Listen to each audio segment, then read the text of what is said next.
I never saw it coming, honestly. We'd been together for years and I thought I knew everything about her, her dreams, her fears, her favorite coffee order. We just booked our wedding, the date set, everything feeling perfect. Or so I believed. The morning I found out the truth, my stomach sank like I'd swallowed a stone. It was a quiet Wednesday, just a regular day at work, when I decided to check her phone out of habit.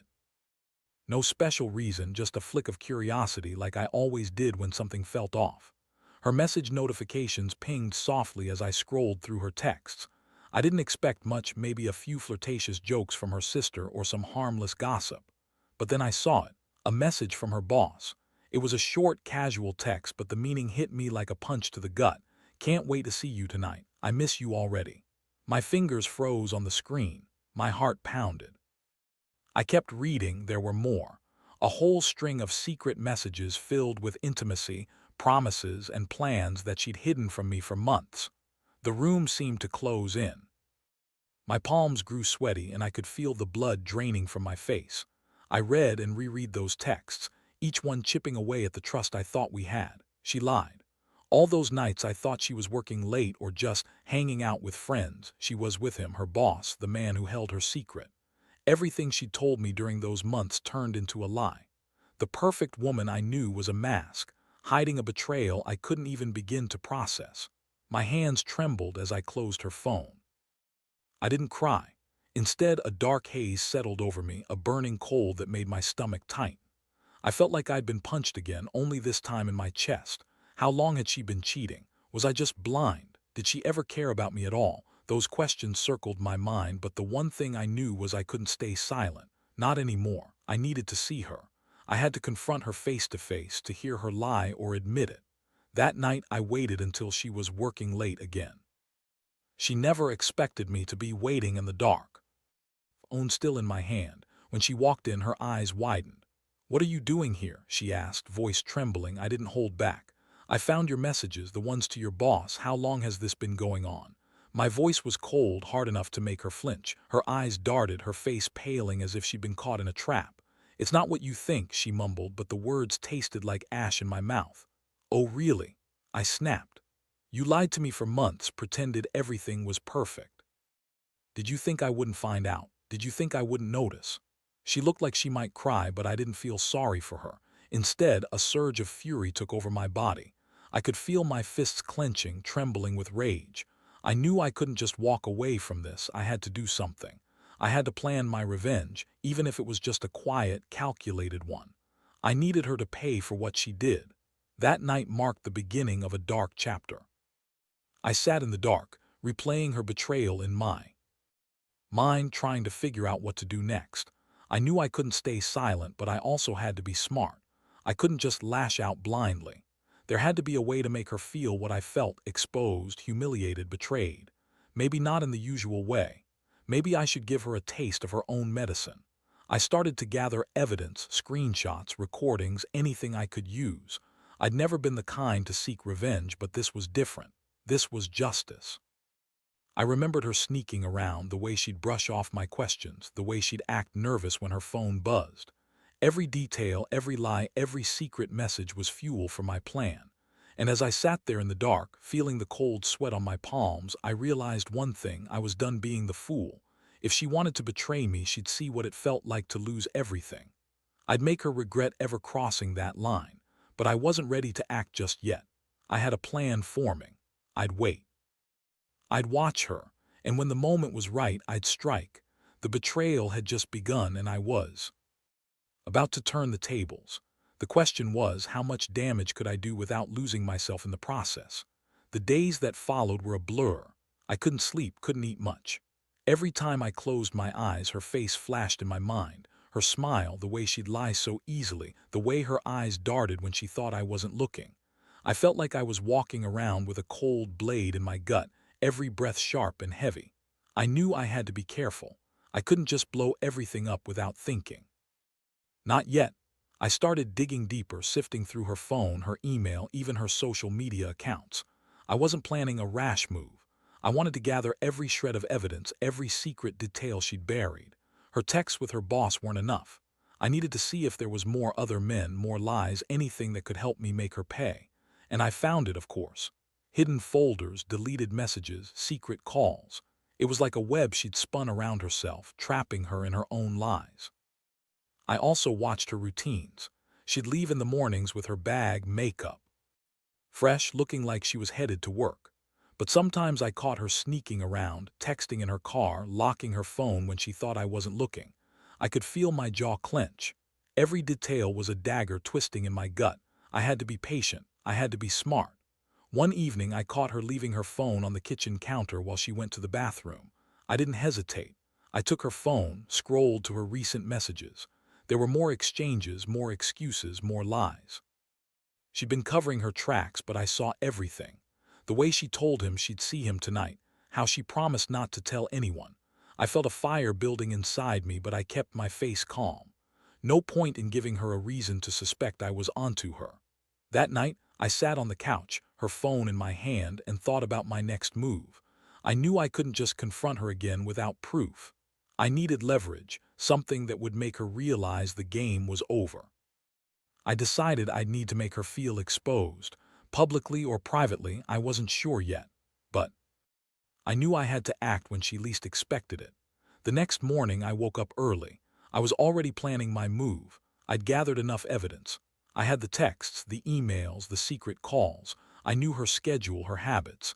It was time to put everything into motion. I wanted her to see the fallout coming, to panic, to realize she'd lost control. I started by planting a few false clues, making her think I knew more than I did. Fake emails, a few suggestive messages I left on her phone, small things that would make her nervous. I didn't want her to suspect that I was onto her just yet, but I wanted her to start feeling the pressure. I wanted her to think I was closing in. That afternoon, I casually brought up the idea of trust during dinner. "You know," I said, voice steady but cold, "trust is the foundation of any relationship. When it's broken, everything crumbles." She looked at me, her face flickering with guilt, maybe even a hint of fear. Or was it just her acting? I couldn't tell anymore. "I never lied to you," she whispered, voice trembling.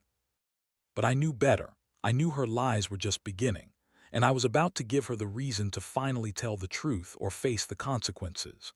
The plan was coming together, and I could feel that familiar rush, exhilaration mixed with anger. She thought she was clever, hiding her secret life, but I was about to show her how wrong she was. No more hiding, no more pretending. The game was on. I was ready to strike, but I had to wait a little longer. Patience was key. If I acted too soon, she'd cover her tracks again. No, this was a war of attrition, and I had to be the one to finish it. I just hoped I was prepared for what came next. That evening, I sat in the dark, staring at her sleeping figure across the room. I'd been preparing everything for days, but tonight was the night I'd finally put my plan into motion. The adrenaline had become a dull roar in my ears, my stomach clenched, and my palms felt slick with sweat. I was about to turn her world upside down, and for the first time in days, I felt a strange calm settle over me. I knew exactly what I was going to do, and it felt right, clean, justified. First, I pulled out her phone again. I'd created a fake email account, one that looked just like her boss, and sent a message to her. Just a simple note, but enough to spark her paranoia. "I know what you've been doing. We need to talk." My heart pounded as I hit send. It was a small step, but I knew it would shake her up. She'd think I'd finally caught her, or that I'd gone too far. Either way, she'd start to feel the pressure. Next, I moved on to her social media. I'd already cleaned her profile, but I made a few subtle changes, liked a few of her posts, left a comment that only she'd notice, a little message that said trust is fragile. I wanted her to see it in the morning, to wake up and realize I was onto her every move. But the real piece of the puzzle was the evidence I'd hidden away. Files, recordings, messages, things she'd never suspect I'd find. I'd spent hours editing, copying, and securing everything. I wanted her to believe she was still in control, still fooling me, but I was tightening the noose.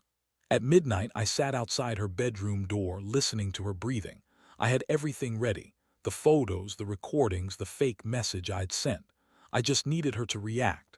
I knew she'd try to deny, to cover her tracks, but I was prepared for that. I'd made sure I had enough to last her a lifetime. When she finally woke up, her phone buzzed on the nightstand. She reached for it blindly, then froze as she saw the message from the fake account. Her eyes went wide, heart probably pounding as she read it. I was close enough to hear her shaky whisper, "What the hell?" She quickly unlocked her phone, scrolling through her messages, but I had already taken screenshots earlier. Nothing was left to chance. She sat up abruptly, eyes darting around the room. Her face was pale, and I saw the flicker of panic in her eyes. "Who sent that?" she croaked, voice trembling. I crossed my arms, watching her carefully. "You tell me," I said calmly, "who's been lying to me?" Her lips pressed into a thin line. "I did." "Mean for it to get this far," she said softly, but her voice cracked. I wanted to laugh at the irony, her trying to play the victim now. I leaned forward, voice colder. "It's over. I've got everything I need. Your secrets, your lies, and I'm done pretending I don't see what's been happening." She looked like she wanted to run, but she was frozen in place. Her shoulders sagged and she looked down at her hands, trembling. "You're going to ruin everything," she whispered. "Just leave it alone." "Ruin everything," I echoed. "No, you ruined everything when you decided a lie was more important than honesty.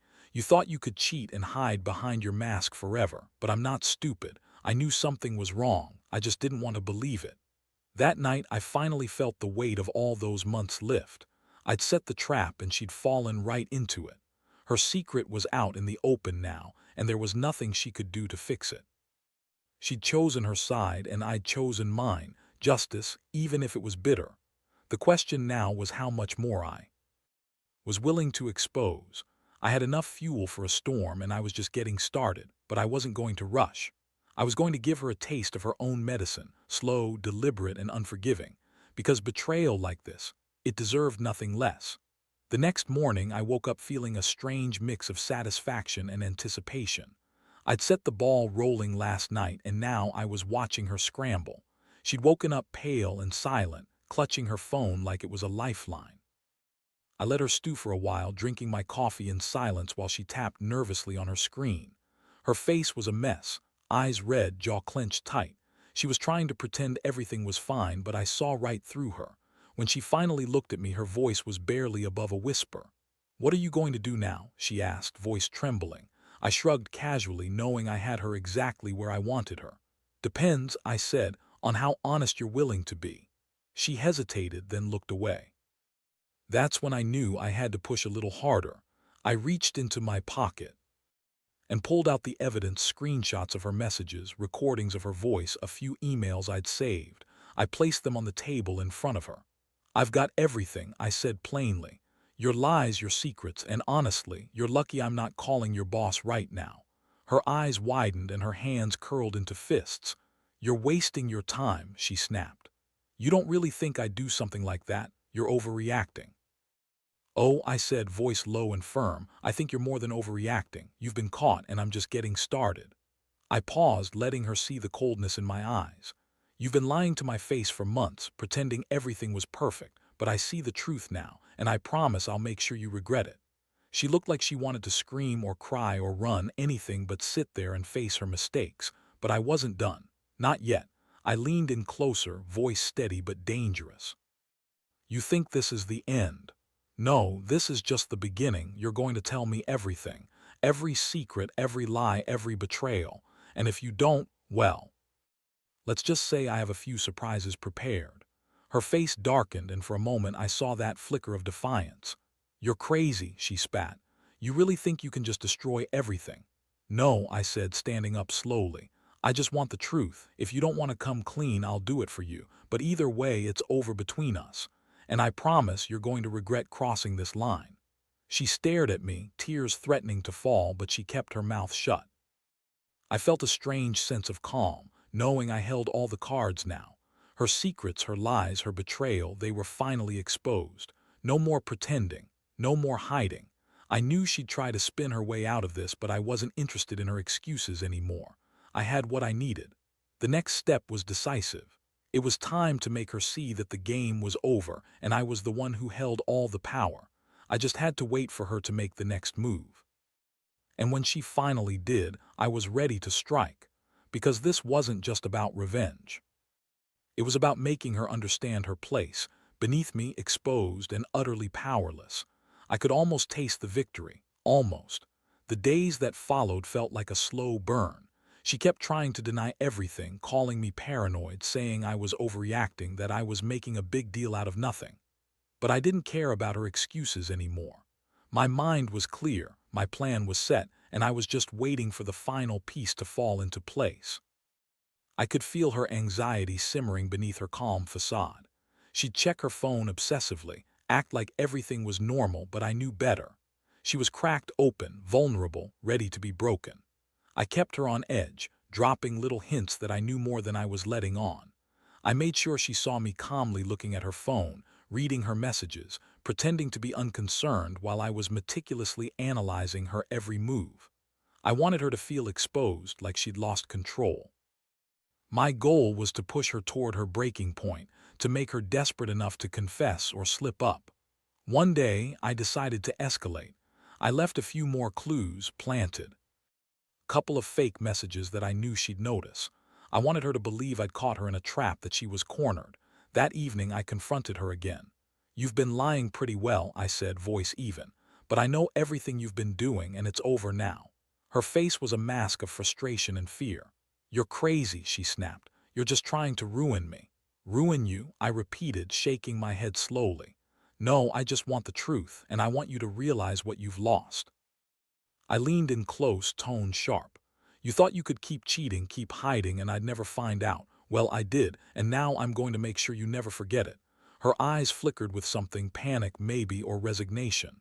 "What do you want from me?" she asked softly. I paused, letting the silence hang. "You're going to tell me everything," I said. "Every detail, every lie, every person you've been sneaking around with. If I don't get the truth, I'll start making this public, every message, every secret. And I'm pretty sure that's not what you want." "Is it?" She looked away, clutching her stomach as if she was already feeling the fallout. I saw her shoulders shake slightly, her breath uneven. She knew she'd gone too far, and now she was trapped. I had her exactly where I wanted. The next day, I made sure to be calm but firm. "I've got enough," I told her. "And I don't want to hear any more lies. This ends now. Either you come clean, or I'll do it for you, and I promise it won't be pretty." She looked at me, defeated, eyes brimming with tears. "I didn't mean for it to get this bad," she whispered. "You have to believe me."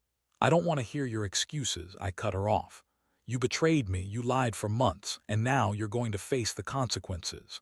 The moment was ripe. I could feel the storm brewing. All the pieces were in place.